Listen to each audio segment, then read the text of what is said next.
कर्पूरगौरं करुणावतारं संसारसारं भुजगेन्द्रहारं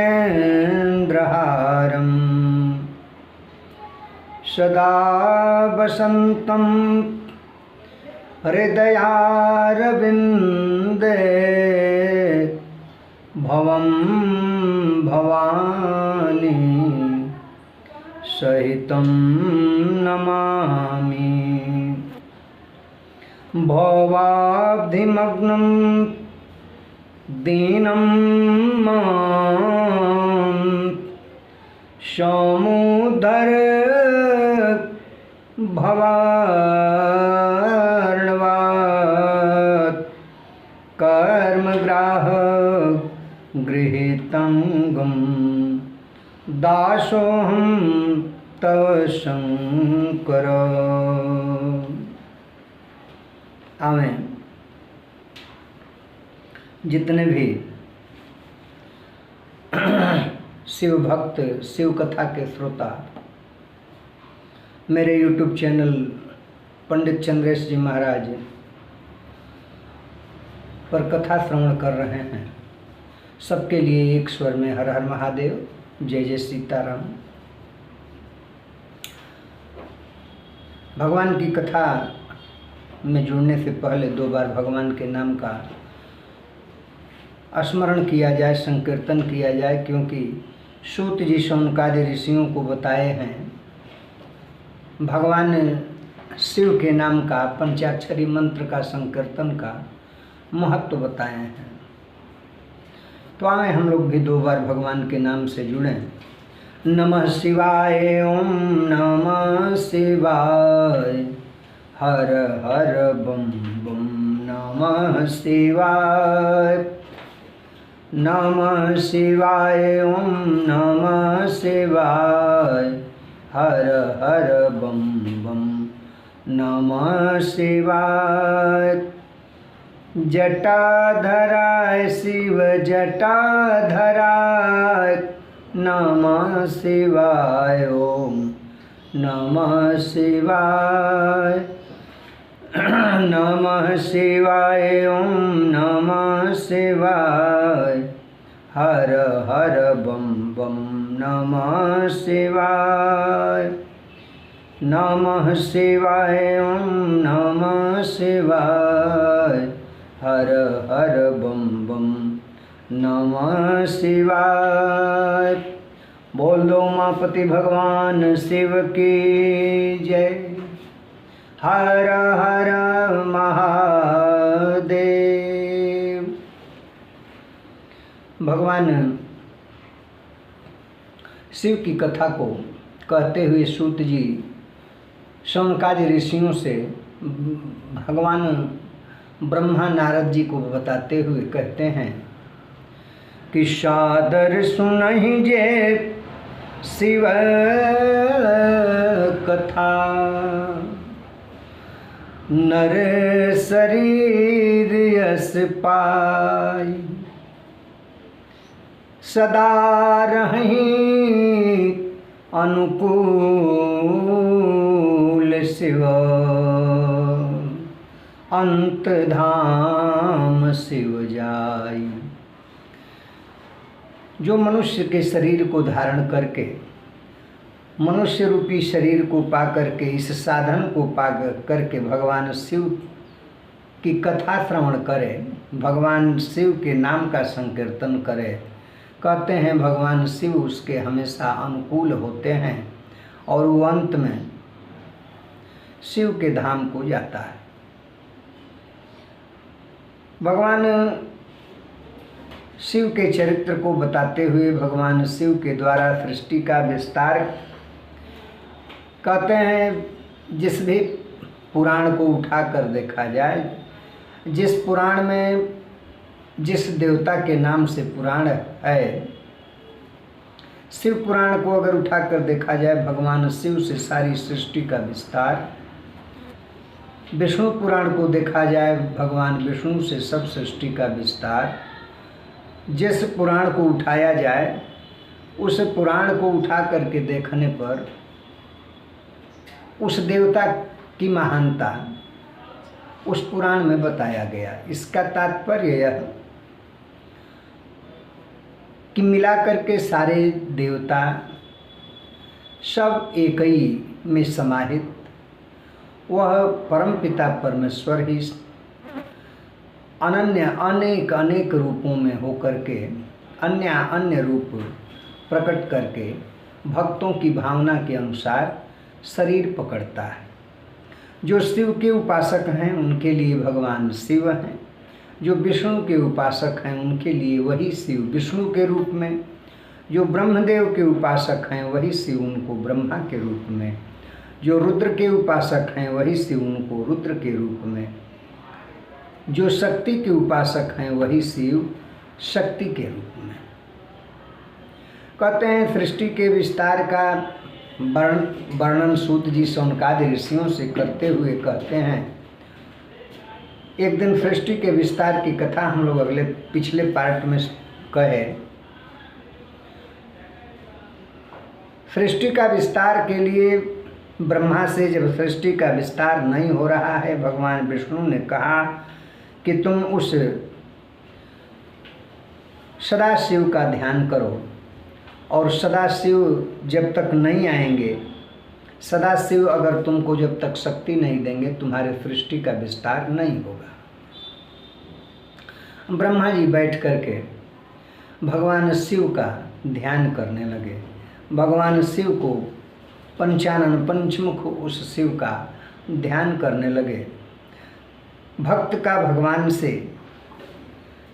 कहना अनुराग के साथ, हर दुनिया बनाने वाले, सृष्टि रचाने वाले, दुनिया बनाने वाले, सृष्टि रचाने वाले, तुमको पुकारे रोम रोम,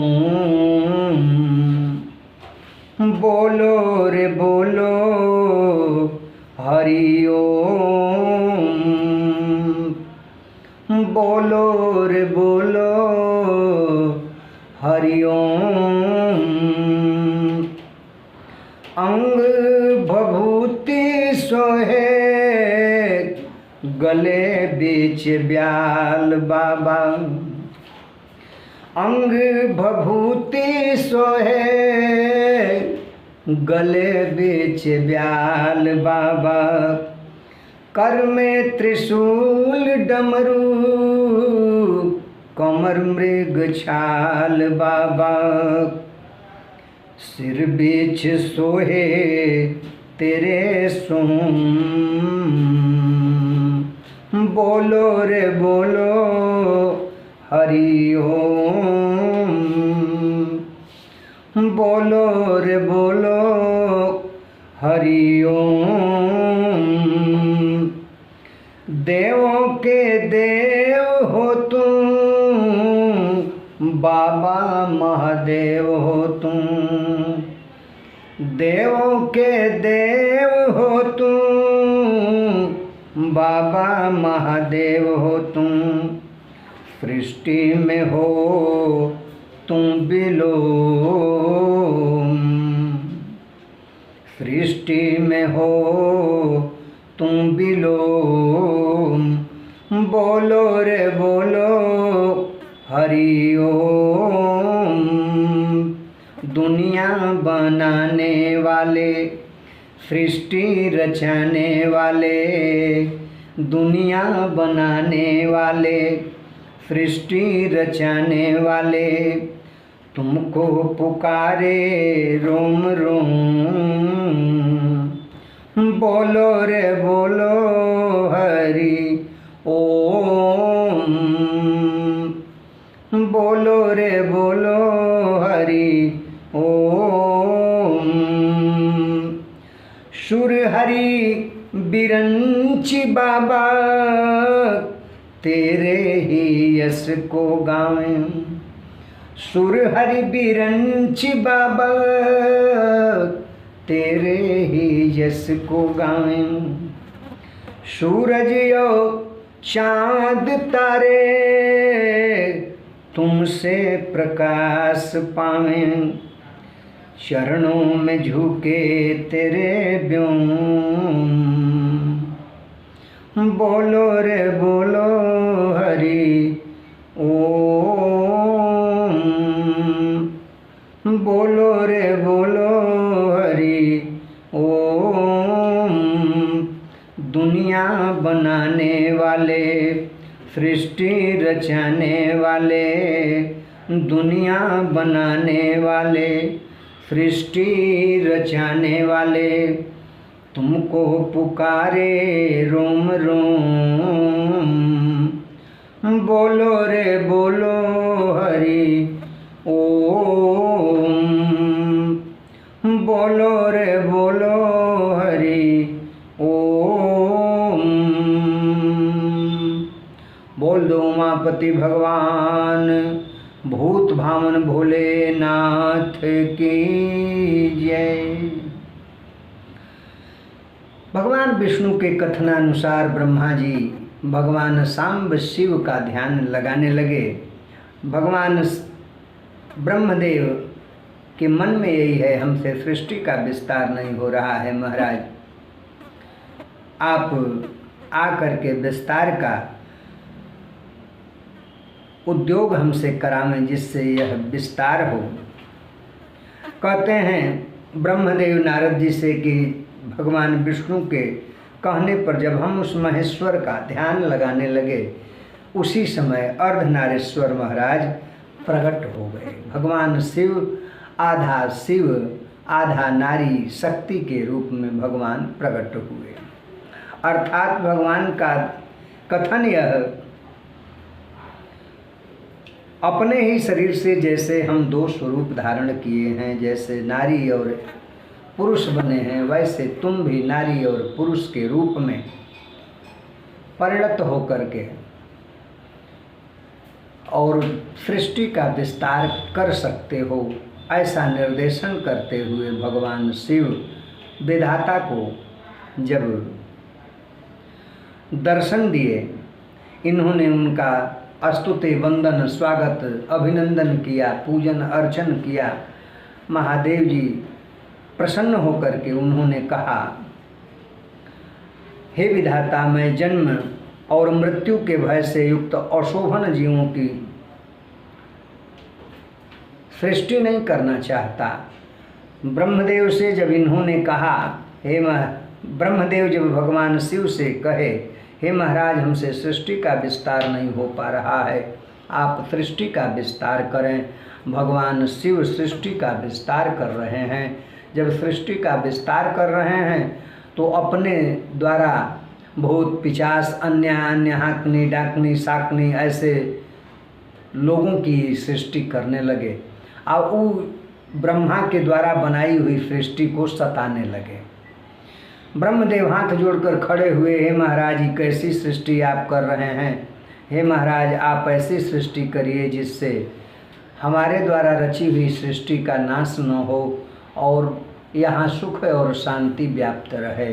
भगवान शिव ने कहा, मैं जन्म और मृत्यु के भय से युक्त अशोभन जीवों की सृष्टि नहीं करूँगा, क्योंकि वे कर्मों के अधीन हो दुख के समुद्र में डूबे रहेंगे। मैं तो दुख के सागर में डूबे हुए उन जीवों का उद्धार मात्र करूँगा। गुरु का स्वरूप धारण करके उत्तम ज्ञान प्रदान कर उन सबको संसार सागर से मैं पार करूँगा। हे प्रजापते, दुख में डूबे हुए सारे जीव की सृष्टि तो तुम ही करो। मेरी आज्ञा से इस कार्य में प्रवृत्त होने के कारण तुम्हें माया नहीं बांध सकेगी। मुझसे ऐसा कहकर श्रीमान भगवान नील लोहित महादेव मेरे देखते ही देखते अपने पार्षदों के साथ वहाँ से तत्काल तिरोहित हो गए, चले गए। जब भगवान चले गए, कहते हैं ब्रह्मदेव, हे नारद, तदनंतर मैंने शब्द तन्मात्रा आदि सूक्ष्म भूतों को स्वयं ही पंचीकृत करके, अर्थात उन पांचों का परस्पर सम्मिश्रण करके क्षिति जल पावक गगन समीरा, इन पांचों को एकत्रित करके सृष्टि का विस्तार करना चाहा। कहते हैं उसी समय ब्रह्मदेव के शरीर से जैसे अर्धनारीश्वर भगवान प्रकट हुए थे, वैसे ही ब्रह्मा के आधे शरीर से एक पुरुष और आधे से एक स्त्री की उत्पत्ति हुई, और आधे शरीर से स्त्री की उत्पत्ति, और वह पुरुष उस स्त्री के द्वारा एक पुरुष और एक स्त्री उत्पन्न किया। कहते हैं वही स्वयंभू मनु और उनकी पत्नी शतरूपा जी थी। उन्हीं मनु और शतरूपा का आपस में पाणी ग्रहण कराया गया, और उनसे प्रियव्रत, उत्तानपाद और 3 पुत्रियां आकुति, देवहूति और प्रसूति उत्पन्न हुई। कहते हैं मनु ने आकुति का विवाह प्रजापति रुचि के साथ किया, देवहूति कर्दम मुनि को दे दिए। कहते हैं उत्तानपाद की सबसे छोटी बहन प्रसूति को दक्ष प्रजापति को दिया गया।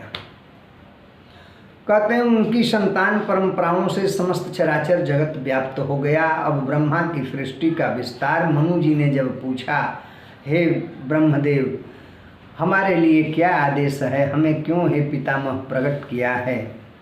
तो उन्होंने कहा कि इस स्त्री के साथ तुम सृष्टि का विस्तार करो। तभी से मैथुनी सृष्टि शुरू हो गई। कहते हैं आकुति के गर्भ से यज्ञ और दक्षिणा नामक स्त्री और पुरुष का जोड़ा उत्पन्न हुआ। यज्ञ भगवान विष्णु के ही स्वरूप, दक्षिणा मैया लक्ष्मी के स्वरूप कही गई। कहते हैं इन दोनों का आपस में पाणी ग्रहण, लक्ष्मी भगवान विष्णु की ही सदा से हैं, सदा से रहेंगी। इन दोनों का आपस में जब संयोग हुआ, विवाह पाणी ग्रहण हुआ, इनसे 12 पुत्र हुए। कहते हैं हे नारद जी, कर्दम द्वारा देवहूति के गर्भ से 9 पुत्रियां, 1 पुत्र कपिल देव भगवान, वो भी भगवान के अंश माने गए। कहते हैं दक्ष की प्रसूति से 24 कन्याएं उत्पन्न हुई। उनमें से श्रद्धा आदि 13 कन्याओं का विवाह दक्ष ने धर्म के साथ किया। हे मुनीश्वर, धर्म की जो 13 पत्नियां थीं उनका नाम नारद जी को बताते हुए, सूत जी शौनकादि ऋषियों को बताते हुए कहते हैं कि श्रद्धा, लक्ष्मी, धृति, तुष्टि, पुष्टि, मेधा, क्रिया, बुद्धि, लज्जा, वसु, शांति, सिद्धि और कीर्ति, ये सब 13 धर्म की पत्नियां, दक्ष की बेटियां। कहते हैं इनसे छोटी जो शेष 11 सुलोचना कन्याएं थीं, उनके नाम भी बताए। ख्याति, सती, संभूति, स्मृति, प्रीति, क्षमा, सन्नति, अनुसूया, ऊर्जा, स्वाहा तथा स्वधा। और अलग अलग इनका ऋषियों के साथ विवाह कर रहे हैं। भृगु जी को ख्याति दी गई, सती जी शिव को दी गई, संभूति मरीचि को, स्मृति अंगिरा को, प्रीति पुलस्त्य को, क्षमा पुलह को, कहते हैं क्रतु को सन्नति, अत्रि को अनसूया, वशिष्ठ को ऊर्जा, अग्नि को स्वाहा, और पितरों ने स्वधा को स्वीकार किया। इन ख्याति आदि कन्याओं का पाणी ग्रहण कराया गया। कहते हैं मुनि श्रेष्ठी, भृगु इत्यादि साधक थे। इनकी संतानों से चराचर प्राणियों सहित सारी त्रिलोकी भरी गई। इस प्रकार अंबिकापति महादेव जी की आज्ञा से अपने पूर्व कर्मों के अनुसार बहुत से प्राणी असंख्य श्रेष्ठ द्विजों के रूप में उत्पन्न हुए। जहाँ तहाँ भ्रम हो जाता है दक्ष की 24 कन्याओं का वर्णन, कल्प भेद में दक्ष की 60 कन्याओं का वर्णन। जब दक्ष प्रजापति पुत्रों की सृष्टि किए, हर्यश्व नाम से इनके पुत्र थे, और ये जब तपस्या करने के लिए सृष्टि विस्तार के लिए पिता के द्वारा भेजे गए, जाओ तपस्या करो जिससे सृष्टि का विस्तार कर पाओ। नारद जी के द्वारा जब तपस्या करके वो आ रहे थे, बहका दिए गए और फिर वापस नहीं आए। फिर इन्होंने 1000 पुत्रों की सृष्टि की, और उसमें भी नारद जी वही कार्य किए जो पहले पुत्रों के साथ कर दिए। दक्ष प्रजापति बड़े नाराज हुए, तब वो स्त्री जाति की ही सृष्टि रचना शुरू की। स्त्री जाति को आत्मज्ञान का, तत्व ज्ञान का अधिकार नहीं है, इसलिए नारद उनको नहीं समझा पाएंगे, उनको नहीं बरगला पाएंगे, इसलिए उन्होंने 60 कन्याओं का ही सृष्टि किया। और नारद जी को उन्होंने श्राप दे दिया, जाओ नारद, एक स्थान पर बहुत समय तक तुम नहीं रुक पाओगे। जब 60 कन्याओं का कल्प भेद के अनुसार वर्णन आया, तो उनमें से 10 कन्याओं का विवाह उन्होंने धर्म के साथ कर दिया।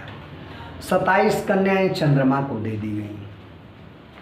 कहते हैं विधि पूर्वक 13 कन्याओं का विवाह कश्यप जी के साथ कर दिया गया। उन्होंने 4 कन्याएं श्रेष्ठ रूप वाले अरिष्टनेमि को ब्याह दी, तथा भृगु, अंगिरा और कृशासो को 2-2 कन्याएं अर्पित कर दी गई।